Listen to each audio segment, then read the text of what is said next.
Develop team এই প্রসেসটি আপনি কখন পারফর্ম করেন? আপনার এই যে নলেজ এরিয়া, এই নলেজ এরিয়াতে এর অবস্থান কোথায়? আপনি ফার্স্টে প্ল্যান করেছেন যে কিভাবে রিসোর্স আপনি আনবেন, মানে রিসোর্সের প্ল্যানিং হয়েছে, এস্টিমেট অ্যাক্টিভিটি রিসোর্স হয়েছে, আপনার টিম মেম্বার অ্যাকোয়ার হয়ে গেছে। এখন আপনি অবশ্যই চিন্তা করবেন যে আপনার যে টিম মেম্বার আছে তারা একটা কোহেসিভ হোল হিসেবে যাতে কাজ করতে পারে, সেটা অবশ্যই একটা ইম্পর্টেন্ট ফ্যাক্টর। এমন অনেক প্রজেক্ট দেখা যায় যেখানে টিম মেম্বার আছে, কারোর সাথে কারো হয়তো কমিউনিকেশন ভালো হচ্ছে না, টিম মেম্বারের কম্পিটেন্সি হয়তো মাঝে মাঝে ল্যাকিং আছে, টিম আসছে কিছুদিন পরে ভালো লাগছে না প্রজেক্টে, আবার অ্যাট্রিশন হয়ে যাচ্ছে। আপনি আসলে অ্যাজ এ প্রজেক্ট ম্যানেজার কি চান? আপনি চান যে আপনার প্রজেক্টে যে টিম মেম্বার আছে তারা খুব কোঅর্ডিনেটেড ওয়েতে অ্যাজ এ কোহেসিভ হোল তারা কাজ করবে, একে আরেকজনের সাথে আরেকজনের কমিউনিকেশন খুব ভালো থাকবে। এমন যেন না হয় যে আমি কাজ করেছি, আমি মনে করছি যে আচ্ছা আমি তো কাজ করে রেখে দিলাম, ওনার যখন দরকার হবে উনি আমার থেকে নিয়ে নেবেন। এবার উনি চিন্তা করছেন আচ্ছা ঠিক আছে ওনার কাজ হলে তো আমাকে জানাতোই, সো উনিও কিন্তু কমিউনিকেট করছে না। এটা আসলে আমরা প্রজেক্টের মধ্যে এক্সপেক্ট করি না। আমাদের যত কমিউনিকেশন ভালো হবে, আমাদের টিম মেম্বারের মধ্যে যত ভালো রিলেশন থাকবে তত দেখা যাবে, এবং ফ্রেন্ডলি রিলেশন যত বেশি থাকবে তত দেখা যাবে আমাদের প্রজেক্ট সাকসেসের দিকে যাচ্ছে। সবাই চেষ্টা করছে একইভাবে প্রজেক্টটাকে সাকসেসফুল করতে। সো আমরা টিম বিল্ডিং এর স্টেজও এই মুহূর্তে ডিসকাস করে ফেলতে পারি। টাকম্যান বলেছেন যে আমরা যখন টিম মেম্বার, ধরেন আপনার প্রজেক্টের মধ্যে এখন 20 জন 25 জন মেম্বার আছে, অনবোর্ড করেছেন মাত্র, তারা আসলে কোন প্রসেসের মধ্য দিয়ে যাবে? টিম বিল্ডিং এর স্টেজ হচ্ছে first forming.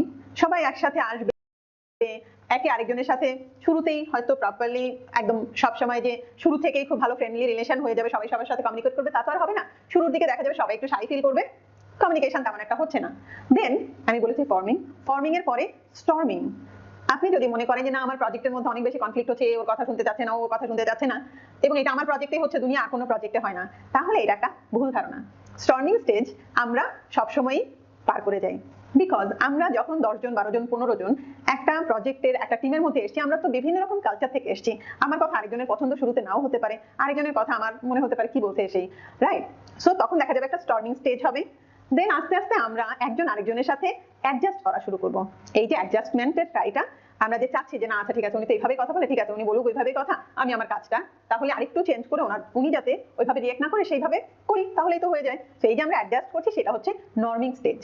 So forming, storming, নর্মিং এর পরে তারপরে যে পারফর্মিং স্টেজ হবে, তখনই কিন্তু আপনার টিম মেম্বাররা অ্যাকচুয়ালি কাজ করতে পারবে। সো টাকম্যান কিন্তু আসলে শুরুতে ফর্মিং, দেন স্টর্মিং, নর্মিং, পারফর্মিং এই চারটা স্টেজের কথাই বলেছিল। পরে আরেকটা স্টেজ অ্যাড হয়েছে, সেটা হচ্ছে অ্যাডজর্নিং। আমরা সাধারণত কি করি, প্রজেক্টের লাস্টের দিকে আমাদের এই স্টেজটা যায়, আমরা মনে করি ও আচ্ছা কয়েকদিন পরে প্রজেক্ট শেষ হয়ে যাবে, সবার মন খারাপ। সো এই স্টেজটাও আমাদের সাধারণত থাকে। সো এটা ছিল টিম বিল্ডিং এর স্টেজ এবং ডেভেলপ প্রজেক্ট টিমের ব্যাকগ্রাউন্ড। আমরা এই প্রসেসের যে ইনপুট আছে, টু ঠিক আছে, আউটপুট আছে, সেগুলো ডিসকাস করবো ধীরে ধীরে।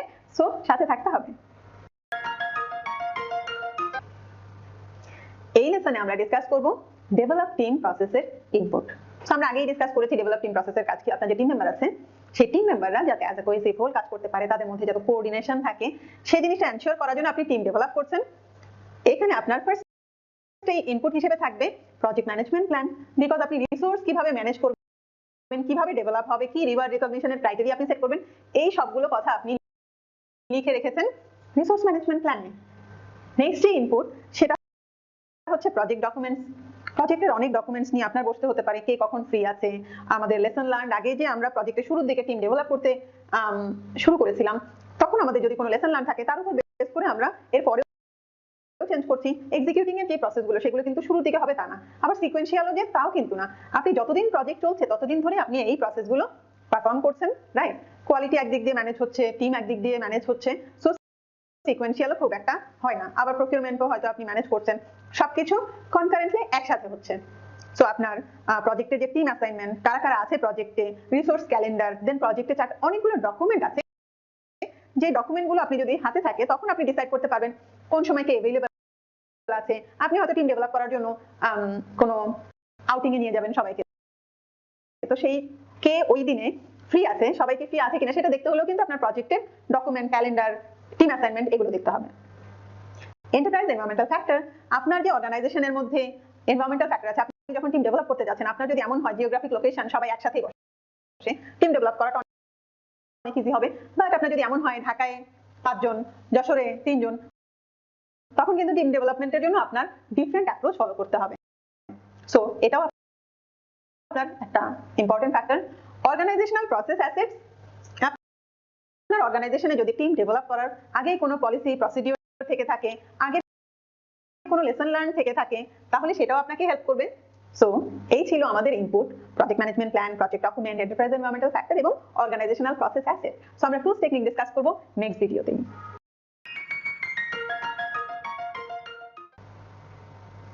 Welcome back. সো আমরা ডিসকাস করছিলাম ডেভেলপ টিম যে প্রসেস আছে সেই প্রসেসের টুলস টেকনিক। আমরা ইনপুট ডিসকাস করেছি। টুলস টেকনিকে যেগুলো আছে সেগুলো হচ্ছে collocation, virtual teams, communication technology, interpersonal and team skills, reward and recognition, individual and team assessment এবং মিটিং।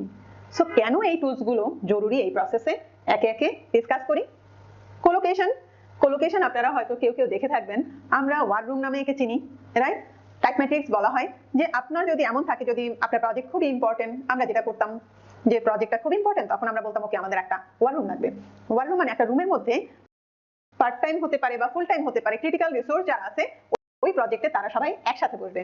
ম্যাট্রিক্স টাইপের অর্গানাইজেশন যদি হয় তখন হয়তো যে ফাইন্যান্সের থেকে একজন, রেভিনিউ অ্যাসুরেন্স, মার্কেটিং, সেলস, ওরা কিন্তু ওদের ডিপার্টমেন্টে বসেন। বাট আপনি যদি কোলোকেশন করেন তখন আপনি বলে দিচ্ছেন না এই প্রজেক্ট অনেক ইম্পর্টেন্ট, তোমরা কিন্তু সবাই এই রুমের মধ্যেই বসবে, হয়তো কিছু সময় তুমি গিয়ে ফাংশনাল টিমের সাথে বসতে পারো। সো টাইপ ম্যাট্রিক্স বা কোলোকেশনের যেটা মেইন বেনিফিট সেটা হচ্ছে সবাই যখন একসাথে বসে প্যাসিভ হিয়ারিংটা হয়। সো আপনি দুইজন হয়তো ডিসকাস করছে অন্য কোনো টপিক, আপনি শুনতে চাননি কিন্তু কান বন্ধ রাখার তো কোনো ইয়ে নেই, সিস্টেম নেই, তার মানে আপনি কিন্তু অলরেডি শুনে ফেলছেন। সো পরে হয়তো আপনি আপনার প্রজেক্টের অন্য কোনো ডিসিশন যখন নিতে যাচ্ছেন তখন আপনার ওই প্যাসিভ হিয়ারিংটা কাজে লেগে যাচ্ছে। সো একজন আরেকজনের সাথে কমিউনিকেশন অনেক বেটার হয়। সাধারণত আমরা ওয়ার রুমের দেয়ালের মধ্যে ইনফরমেশন রেডিয়েশনের সিস্টেম রাখি, মানে প্রজেক্টের শিডিউল, বার্ন ডাউন চার্ট অথবা আপনার রিস্ক রেজিস্টার সবকিছু দেয়ালে দেয়ালে থাকে, সো দ্যাট কেউ যদি ওই রুমের মধ্যে ঢুকে সে কিন্তু ওই প্রজেক্টের এখনকার অবস্থা বুঝে যায়। এই গেল আমাদের কোলোকেশন। দেন ভার্চুয়াল টিমস, এমনও আপনার হতে পারে যে আপনার টিম মেম্বার কেউ কেউ ফিজিক্যালি আপনার লোকেশনে থাকবে না, ভার্চুয়ালিও আপনার টিম ম্যানেজ করতে হতে পারে, সো তাদেরকেও আপনি ডেভেলপ করছেন। কমিউনিকেশন টেকনোলজি, আপনার যত কমিউনিকেশন টেকনোলজি থাকতে পারে সেগুলো আপনাকে হেল্প করবে টিমকে ডেভেলপ করতে। হয়তো আমরা বলছি যে আচ্ছা ঠিক আছে, ওদের মধ্যে যাতে আমাদের টিমের মধ্যে কমিউনিকেশন ভালো করার জন্য আমরা হোয়াটসঅ্যাপে একটা গ্রুপ করলাম। সো এটা একটা টেকনোলজি আমি ইউজ করছি সো দ্যাট আমাদের টিম মেম্বার একে আরেকজনের সাথে খুব ভালোভাবে কমিউনিকেট করতে পারে। ইন্টারপার্সোনাল অ্যান্ড টিম স্কিল, এখানে কনফ্লিক্ট ম্যানেজমেন্ট, প্রজেক্ট ম্যানেজার বা টিম মেম্বারের মধ্যে কিভাবে কনফ্লিক্ট ম্যানেজ হচ্ছে, কিভাবে টিম ম্যানেজ হচ্ছে, নেগোসিয়েশন কেমন স্কিল প্রজেক্ট ম্যানেজারের আছে, সেই সব কিছুর উপরই ডিপেন্ড করবে যে টিম কতটা ভালো ডেভেলপ হচ্ছে। সো আমরা টুলস টেকনিকের মোটামুটি মাঝামাঝি আছি। রিওয়ার্ড রিকগনিশন এবং অন্যান্য টুলস গুলো আমরা ডিসকাস করব পরের ভিডিওতে।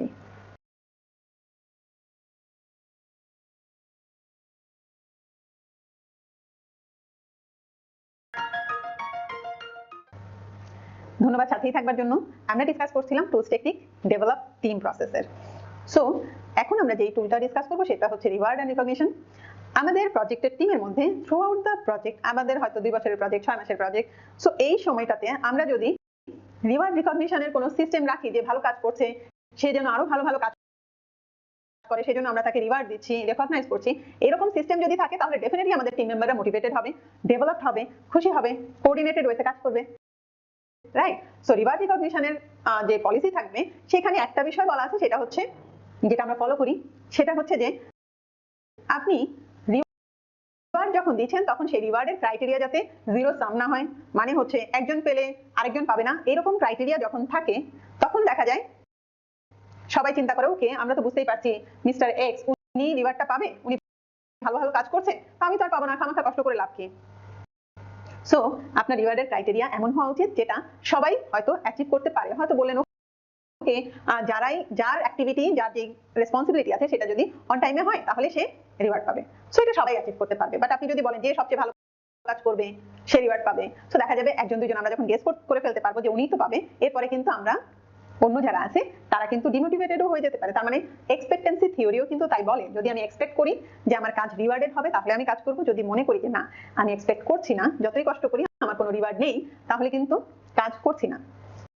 আরেকটা বিষয় যেটা রিওয়ার্ড রিকগনিশনে মাথায় রাখতে হবে সেটা হচ্ছে আমাদের প্রজেক্টের শেষে গিয়ে রিওয়ার্ড রিকগনিশন এর ব্যবস্থা থাকবে, অ্যাপ্রাইজাল হবে, সেটা না করে থ্রু আউট দ্য প্রজেক্ট আপনি প্রতি মাসেই হয়তো বা প্রতি উইকে রিওয়ার্ড রিকগনিশনের একটা ব্যবস্থা থাকলে আমাদের প্রজেক্টের পারফরমেন্স অনেক ভালো হবে। ওকে, নেক্সট যে টুল আছে সেটা হচ্ছে ট্রেনিং। ট্রেনিং তো ডেফিনেটলি মোটিভেশনেও কাজ করে, বিকজ আমি যদি জানি যে ওকে আমাকে ডেভেলপ করার চেষ্টা করা হচ্ছে, আমার কম্পিটেন্সি ডেভেলপ করা হচ্ছে, তখন আমি নিজেকে ভ্যালুয়েবল মনে করবো, রাইট? এই জন্য ট্রেনিংকেও একটা ইম্পর্টেন্ট ডেভেলপমেন্ট টুল হিসেবে ইউজ করে। So training on the job training হতে পারে, ক্লাসরুম ট্রেনিং হতে পারে, ফর্মাল হতে পারে, ইনফর্মাল হতে পারে, যে কোনো ভাবেই ট্রেনিং দিয়ে আমাদের কম্পিটেন্সি ডেভেলপ করতে হবে। নেক্সট যে টুল আছে ইন্ডিভিজুয়াল অ্যান্ড টিম অ্যাসেসমেন্ট। আপনি আপনার প্রজেক্টের মধ্যে ট্রাই করবেন যে যারা আছে তাদের আপনি যত বেশি অ্যাসেসমেন্ট করবেন, এটা এমনও হতে পারে কম্পিটেন্সি, টেকনিক্যাল কম্পিটেন্সির অ্যাসেসমেন্ট হতে হবে, নট নেসেসারি। আমরা অনেক সময় অ্যাটিটিউড লেভেলেও অ্যাসেসমেন্ট করি যে একজন মানুষ সবার সাথে কাজ করার মতো অ্যাটিটিউড তার আছে কিনা, সে কি মিটিং এ সময় মতো আসে কিনা, তার অ্যাটিটিউড টুয়ার্ডস তার টিম মেম্বার ভালো কিনা। সো এই জিনিসগুলো কিন্তু যত অ্যাসেসমেন্ট হবে তত দেখা যাবে, নিজেও আমরা বুঝতে পারি যে ওকে আমার কোন কোন জায়গায় ইমপ্রুভমেন্টের অপশন আছে, রাইট? এবং আমরা টিম ডেভেলপ করার জন্য মিটিং যে টুলস সেটাও অ্যাপ্লাই করি। আমরা সবাই মিলে বসে মিটিং করে ডিসাইড করি যে আমরা কিভাবে আরো টিমটাকে ডেভেলপ করতে পারি। সো এই ছিল আমাদের টুলস টেকনিক নিয়ে। সো আমরা আউটপুট এই প্রসেসে ডিসকাস করব এর ভিডিওতেই না, এর মাঝখানে আমাদের আরো কিছু ভিডিও থাকবে, যেমন মাসলোর থিওরি, হাইজিন থিওরি, এরকম কিছু থিওরি আপনার পিএমপি এক্সামের আগে আপনার মাথায় থাকতে হবে। ওকে,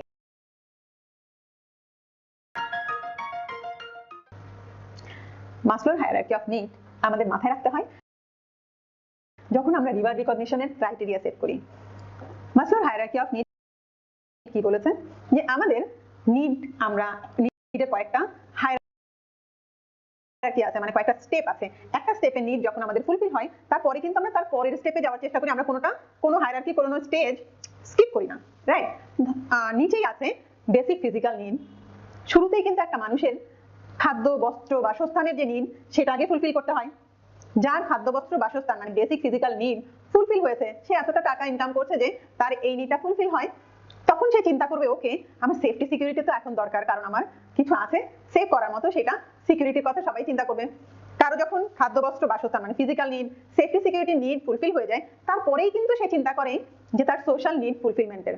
যার খাদ্য, বস্ত্র, বাসস্থান এখনো ধরেন কারো এতটা ইনকাম নেই যে সে ভালো খাবারের অ্যারেঞ্জ করতে পারে, তাকে যদি আপনি রিমোট কোনো লোকেশনেও দিয়ে রাখেন তারপরেও কিন্তু সে কাজ করবে, বিকজ সে লোয়ার স্টেজে আছে।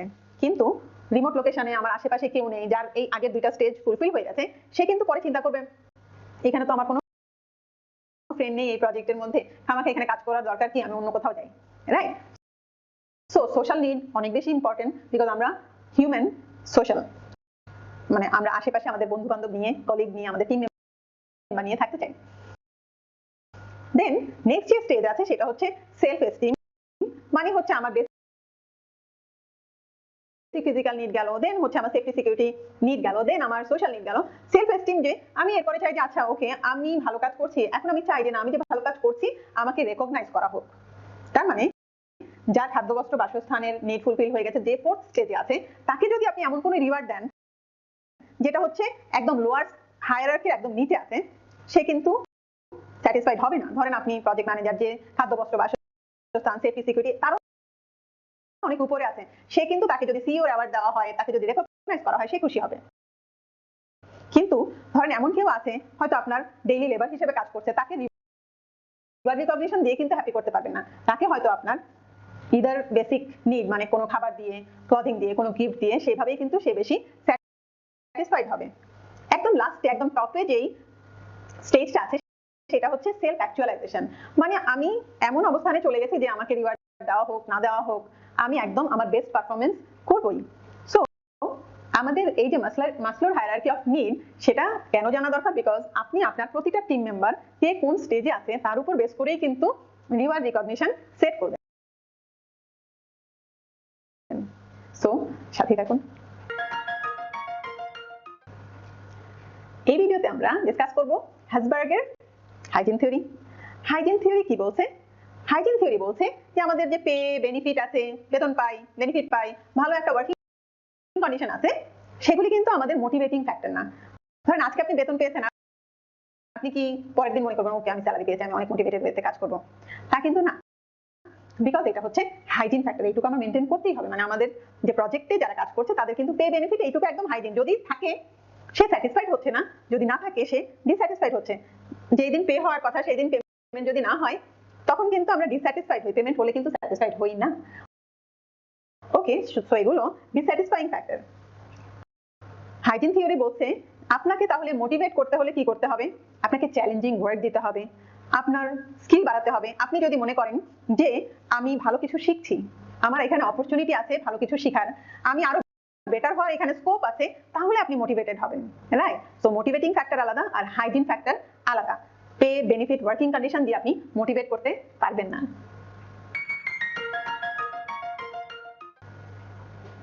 এক্সপেক্টেন্সি থিওরি বলছে যে আপনি যদি এক্সপেক্ট করেন আপনি কিছু পাবেন তাহলে আপনি মোটিভেটেড হচ্ছেন। যদি আপনি মনে করেন যে না, রিওয়ার্ডের ক্রাইটেরিয়া দেওয়া আছে কিন্তু আসলে দেওয়া হবে না, তাহলে কিন্তু আপনি মোটিভেটেড হবেন না।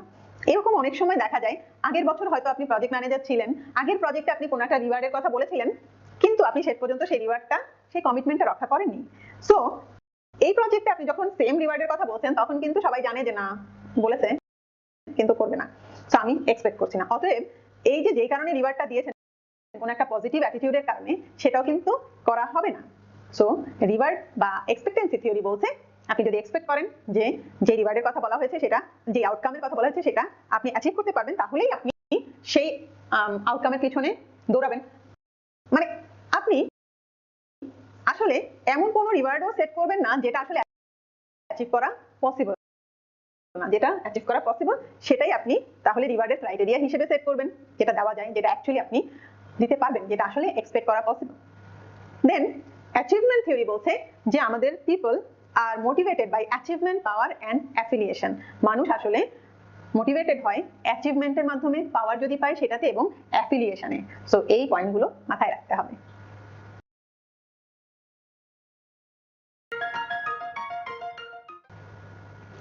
আপনি যখন এমন কোনো প্রজেক্টে কাজ করছেন যেই প্রজেক্টে হয়তো টিম মেম্বার আপনাকে ডিরেক্ট রিপোর্ট করে না, ম্যাট্রিক্স টাইপের অর্গানাইজেশনে আছেন, তখন আপনি আসলে পাওয়ার যে আপনার টিম মেম্বার আপনার কথা শুনবে সেটা কোথা থেকে পান সেটাও মাথায় রাখতে হবে।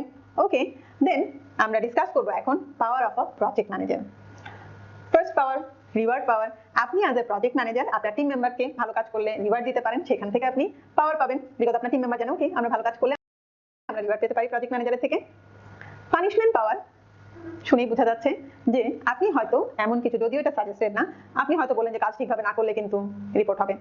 সো সে ভয়েও কাজ করতে পারে, যদিও পিএমআই বা কোনো ভালো লিডারশিপে এই জিনিসটা আমরা ফলো করি না। দেন আপনার পাওয়ার আসতে পারে এক্সপার্ট পাওয়ার। এক্সপার্ট পাওয়ার হচ্ছে আপনার টিম মেম্বার যদি মনে করে যে আপনার কাজে আপনি এক্সপার্ট, তাহলে আপনার প্রতি তার রেসপেক্ট আসবে, এবং সেই রেসপেক্ট থেকেই কিন্তু সে আপনি যেটা বলবেন সেটা করছে। সো এক্সপার্ট পাওয়ারকে মনে করা হয় যে খুবই ভালো একটা পাওয়ার, যেটা একজন প্রজেক্ট ম্যানেজার, যেইখানে আপনার লেজিটিমেট পাওয়ার কম, যে প্রজেক্ট ম্যানেজার এই কারণেই সবাই আপনার কথা শুনবে, এরকম অবস্থা যেখানে নেই, সেখানে বেস্ট ওয়ে হচ্ছে এক্সপার্ট পাওয়ারটা ইউজ করা। আমি অলরেডি আরেকটা পাওয়ারের কথা বলে ফেলেছি, সেটা হচ্ছে লেজিটিমেট পাওয়ার। লেজিটিমেট পাওয়ার হচ্ছে আপনার পজিশন থেকে যে পাওয়ারটা আসে। প্রজেক্ট ম্যানেজার আপনাকে তো সবাই রেসপেক্ট করবেই, আপনার একটা পাওয়ার থাকবেই, সেটাও একটা পাওয়ার। মাঝে মাঝে আমরা যেটা করি রেফারেন্ট পাওয়ার, আমরা হয়তো বলি ওকে স্যার আপনি ইয়ে করেন, রিপোর্ট দেননি, আপনাকে কিন্তু 4টার সময় রিপোর্ট দিতে হবে, সিইও বলেছে 4টার সময় রিপোর্ট, 4টার মধ্যে রিপোর্ট যাতে রেডি থাকে। সো আমি আসলে ওনাকে বললাম না ডিরেক্টলি যে আপনি দেন 4টার মধ্যে রিপোর্ট, আমি আরেকজনের রেফারেন্স ইউজ করলাম। সেটা হতে পারে আরেকজনের রেফারেন্স ইউজ করে যে আপনি পাওয়ারটা পাচ্ছেন, সেটা রেফারেন্ট পাওয়ার হতে পারে। অথবা আপনার কথা বলে কেউ হয়তো বলছে যে ওই যে প্রজেক্ট ম্যানেজার আছে উনি কিন্তু বলেছেন 4টার মধ্যে রিপোর্ট জমা দিতে, সেটাও রেফারেন্ট পাওয়ার হতে পারে। সো এই ছিল আমাদের পাওয়ার অফ আ প্রজেক্ট ম্যানেজার। আমরা ডিসকাস করলাম রিওয়ার্ড পাওয়ার, পানিশমেন্ট পাওয়ার, এক্সপার্ট পাওয়ার, লেজিটিমেট পাওয়ার এবং রেফারেন্ট পাওয়ার।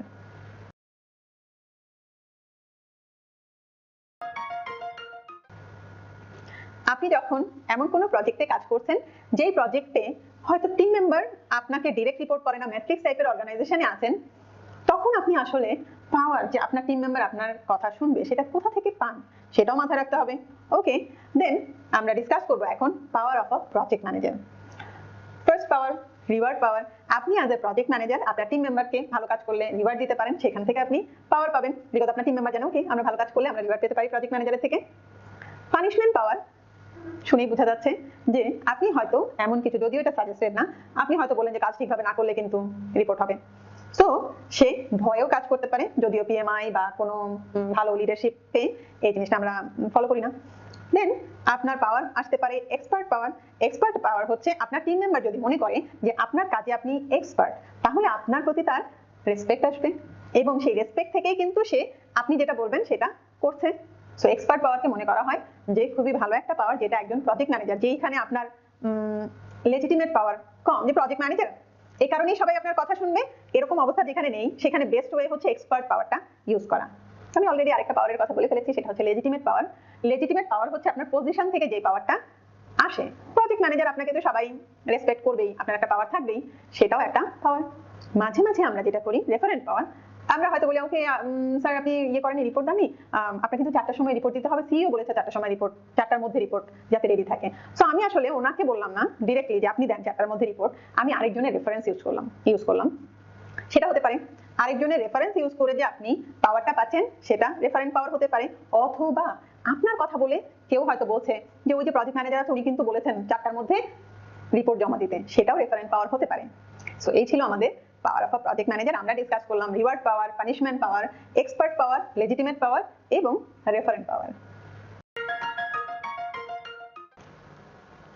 ধন্যবাদ সাথেই থাকবার জন্য। ডেভেলপ টিম প্রসেসের আউটপুট নিয়ে ডিসকাস করব। সো আপনি টিম ডেভেলপ করেছেন, আপনি আসলে কি দেখতে পাবেন? টিমের পারফরমেন্স একটা অ্যাসেসমেন্ট করতে পারবেন যে আসলে আমার টিম মেম্বাররা কত ভালোভাবে কাজ করতে পারছে, তাদের মধ্যে কি আসলে অ্যাজ এ কোহেসিভ হোল কমপ্লিটনেসটা আছে কিনা। আপনি যদি দেখেন যে না টিম মেম্বার আসে আর যায়, মানে হাই টার্নওভার, তখনও কিন্তু আপনি বুঝবেন যে না টিম কিন্তু ডেভেলপ করেনি, আর একটু ভালোভাবে টিমটা ডেভেলপ করা দরকার, রাইট? তার মানে আপনি টিম পারফরমেন্স অ্যাসেসমেন্ট করছেন, এই প্রসেসের আউটপুট পাচ্ছেন। আপনার এই প্রসেস পারফর্ম করতে গিয়ে মনে হতে পারে যে না আমার এমন কোনো চেঞ্জ করা দরকার প্ল্যানে, আপনি যেভাবে প্ল্যান করেছিলেন যে এইভাবে আমরা টিম ডেভেলপ করব, সেখানে একটা চেঞ্জ দরকার, সো দ্যাট আপনি আরো বেটার ওয়েতে টিম ম্যানেজ করতে পারেন, টিম ডেভেলপ করতে পারেন। তার মানে চেঞ্জ রিকোয়েস্ট আসতে পারে। প্রজেক্ট ম্যানেজমেন্ট প্ল্যান আপডেট হতে পারে, আপনি রিসোর্স ম্যানেজমেন্ট প্ল্যানটা চেঞ্জ করে দিতে পারেন, রাইট? দেন প্রজেক্ট ডকুমেন্টস কিছু আপডেট হতে পারে, যেমন লেসন লার্ন ডকুমেন্ট আপডেট হবে, টিম ম্যানেজ করতে গিয়ে আপনার কি কি প্রবলেম আপনি ফেস করেছেন। টিমের অ্যাসেসমেন্ট হচ্ছে রিসোর্স ক্যালেন্ডার, তার মানে এই প্রজেক্টের ডকুমেন্টগুলো আপনার চেঞ্জ হতে পারে। এন্টারপ্রাইজ এনভায়রনমেন্টাল ফ্যাক্টর, আপনি যখন একটা ভালো টিম ডেভেলপ করার চেষ্টা করছেন তখন এমনও হতে পারে যে আপনার অর্গানাইজেশনের culture as a whole improve হয়ে যাচ্ছে। আপনি যে টিম ডেভেলপ করার জন্য যে ডকুমেন্টস প্রসেস পলিসি চেঞ্জ করেছেন, তার মানে আপনি ওপিও আপডেট করছেন, রাইট? সো এই ছিল আমাদের output develop team.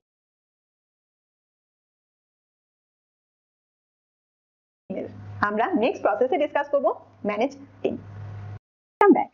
In our last lesson, we have discussed the key concepts of manage team. In this video, we will be discussing the inputs.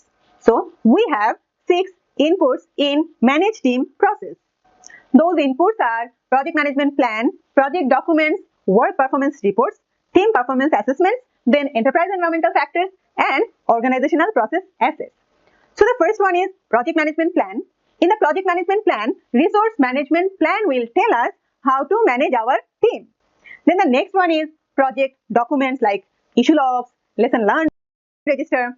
So in our previous project phases, if we have got some lesson learned which is regarding managing the team, then definitely here while we are managing our project team, then those previous lesson learned will be helpful because that will guide us. The other project documents might be project team assignments and then project team charter, because team charters are giving us guidelines how to manage teams and then what disciplinary actions and then how team members will work, their ground rules, all those components are written in the team charter. So that will be required. Then the next one is work performance report.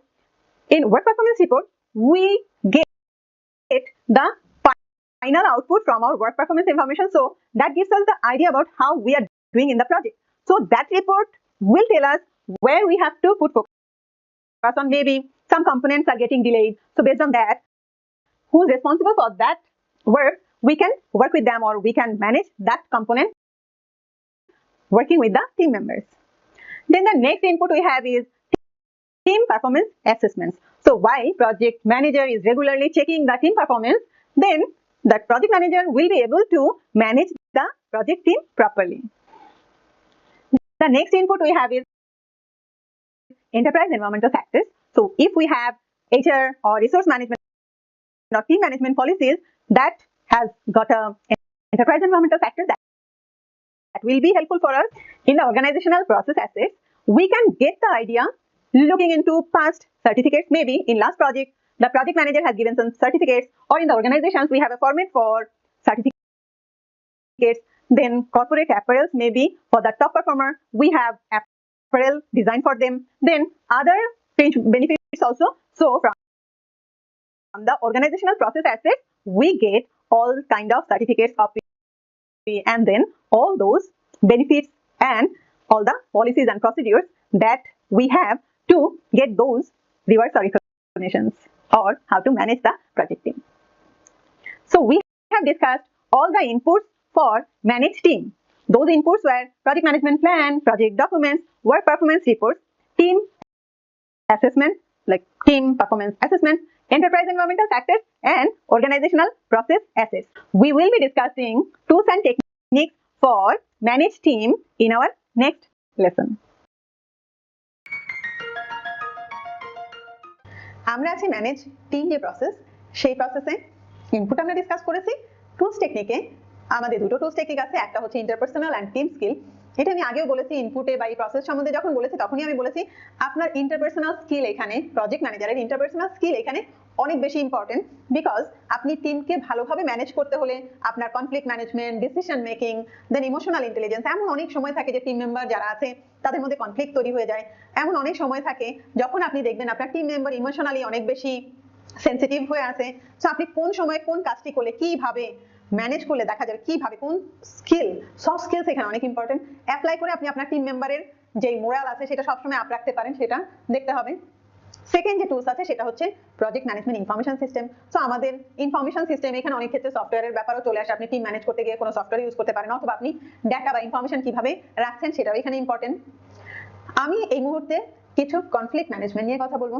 আমাদের অর্গানাইজেশনে আমাদের প্রজেক্টে conflict আসে। প্রজেক্টে সবচেয়ে বেশি conflict আসে কি কারণে? সোর্স অফ কনফ্লিক্ট কি?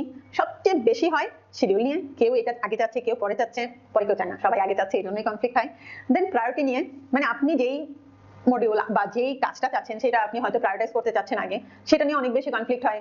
ম্যান পাওয়ার নিয়ে কনফ্লিক্ট হতে পারে, টেকনিক্যাল ইস্যু। সো শুরুর দিকেই বেশিরভাগ ক্ষেত্রে দেখা যায় শিডিউল এবং প্রায়োরিটি নিয়েই আমাদের কনফ্লিক্ট হতে পারে।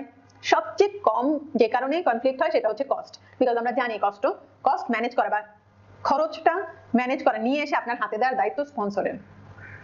কনফ্লিক্ট ম্যানেজমেন্টের যেই টুলস গুলো আমরা দেখতে পারি, কনফ্লিক্ট ম্যানেজমেন্টের বিভিন্ন ওয়ে আছে, বিভিন্ন টেকনিক আছে, সেগুলো কি? এট ফার্স্ট কোলাবোরেট বা প্রবলেম সলভ।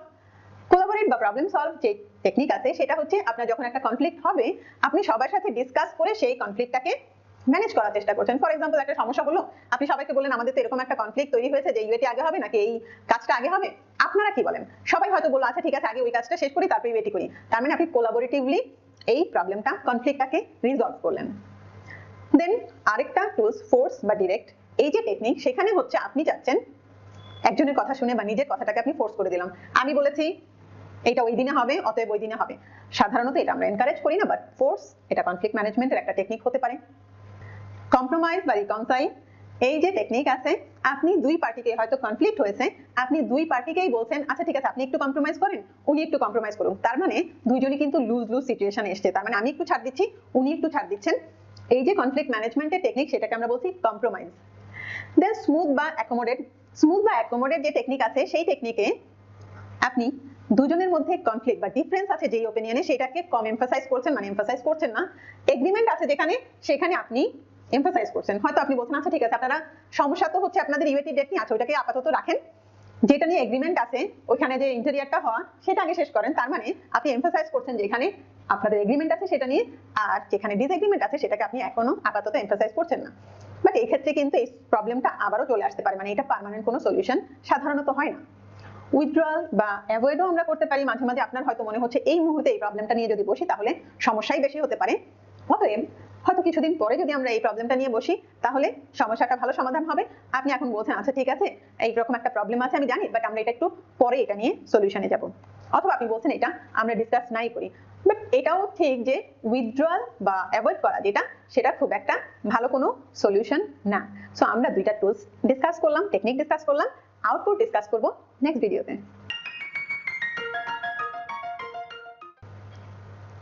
ম্যানেজ টিম প্রসেসের আউটপুট ডিসকাস করব। আউটপুটে ফার্স্ট এই change request, then project management plan update, project documents update এবং এন্টারপ্রাইজ এনভায়রনমেন্টাল ফ্যাক্টর। এটা আপনি মাথায় রাখবেন যে এক্সিকিউটিং এর যে প্রসেসগুলো আছে সেখানে কিন্তু আউটপুট এতক্ষণ বা এত আগের যে ভিডিওগুলো আপনি দেখেছেন সেখানে যে এক একটা প্রসেসের কিন্তু কনক্রিট কিছু আউটপুট আপনার মনে রাখার মতো আউটপুট আপনি পেয়েছেন, যেমন ডিফাইন স্কোপ প্রসেসের output, project scope statement, WBS প্রসেসের আউটপুট, একটা শিডিউল ম্যানেজমেন্ট এই প্রসেসের এক একটা আউটপুট, মানে আউটপুটগুলো আপনি কিন্তু মনে রাখার মতো এবং এগুলো শেখার মতো ছিল। এক্সিকিউটিং এর পরে থেকে আউটপুটগুলো কিন্তু অনেকটাই change request, plan update, document update এরকম থাকবে এবং মনে রাখার মতো খুব একটা সিচুয়েশন আপনি পাবেন না। সো আপনার অনেক বেশি কোশ্চেন সলভ করতে হবে। তারপরেও একবার বলে যাই, আপনি যখন টিম ম্যানেজ করতে চাবেন, মানে আপনি যখন টিম ম্যানেজ করবেন তার ফলে আপনার কিছু কিছু চেঞ্জ রিকোয়েস্ট আসতে পারে, মানে আপনার এমন কোনো চেঞ্জ মনে হতে পারে আচ্ছা টিম ম্যানেজ করছে, আমার তো আসলে ম্যানেজ করতে গিয়ে মনে হচ্ছে প্রজেক্টের এই প্ল্যানটা চেঞ্জ করা দরকার, তার মানে প্রজেক্ট ম্যানেজার চেঞ্জ রিকোয়েস্ট করবে বা কেউ কাউকে বলবে চেঞ্জ রিকোয়েস্ট করতে। প্রজেক্ট ম্যানেজমেন্ট প্ল্যান আপডেট, আপনি যখন প্রজেক্ট টিম ম্যানেজ করছেন তখন শিডিউল আপডেট হতে পারে, কস্ট বেস লাইন আপডেট হতে পারে, রিসোর্স ম্যানেজমেন্ট প্ল্যানও আপডেট হতে পারে। প্রজেক্ট ডকুমেন্ট আপডেটের মধ্যে ইস্যু লগ আপডেট হবে, আপনি টিম ম্যানেজ করতে গিয়ে বিভিন্ন রকম ইস্যু পাচ্ছেন সেটা আপনার ইস্যু লগের মধ্যে আপনি লিখবেন, লেসন লার্ন রেজিস্টারে আপনি লিখবেন। প্রজেক্টের টিম অ্যাসাইনমেন্টও আপনার আপডেট আসতে পারে।